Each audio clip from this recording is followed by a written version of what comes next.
si bai ule Behlawi Leh Rawtuai ka bai poldona tui kan bai tur milin kan chuangang tui pa ngai ka manga tuilum te po man thea chuthing ka manga kan du tamdana zirin kan telang bu fai pa ngai te po man thea a theiang angin ka chok somang kutnen po a me som thei thawa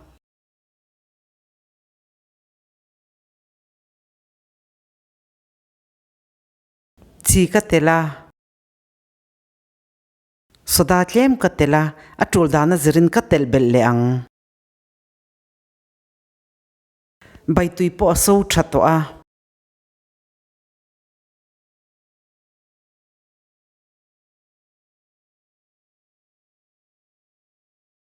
Rawtuai chum ka tela ronal ka manga kan du man thea Rawtuai hi chum min sa ma ni se Behlawi na ka tel ma in ka chuang nem deuh photang bu hi kan chok chiarang a min sa ma ni se kan chaw ve deuh lo chuan ama in a chiar bik lawa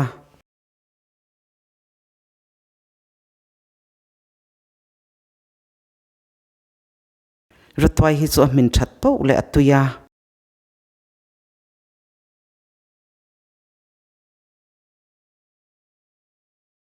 Behlawi ra ka tela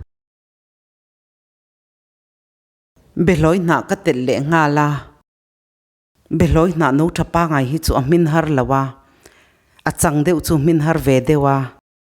kan du ang taka minin kan chuangang mei hi asanga ka da a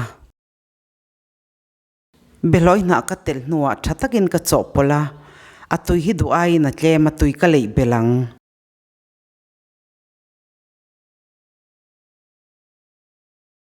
tuilum atui kan du tamdana zirin kan leang chuthing manga bai siam hi chu ol sama amaro chu bu fai pa ngai manga kan bai a hi chuan a hnang kan ti ang te kha atlem dewa atui em thawa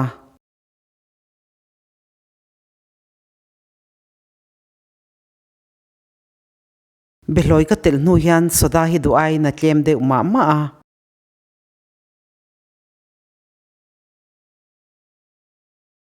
soda tlem ka tel bela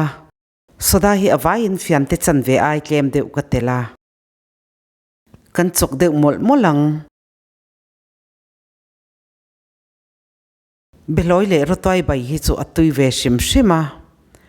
bu ne na bai po tuya som ne na bai po tuya adu tan marcha atel theya chuthing hi chu a min sa nia bai chung te arei lo dewa bu fai man ai chuan atui ve a kan rem chan zok kan mangang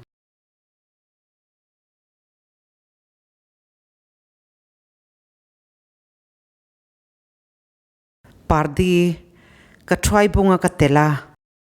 pardi ngai na lotan run hmoya moba khora tel theya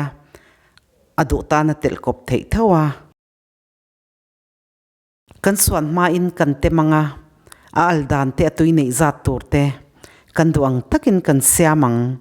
ka channel min khir saka wangin kalome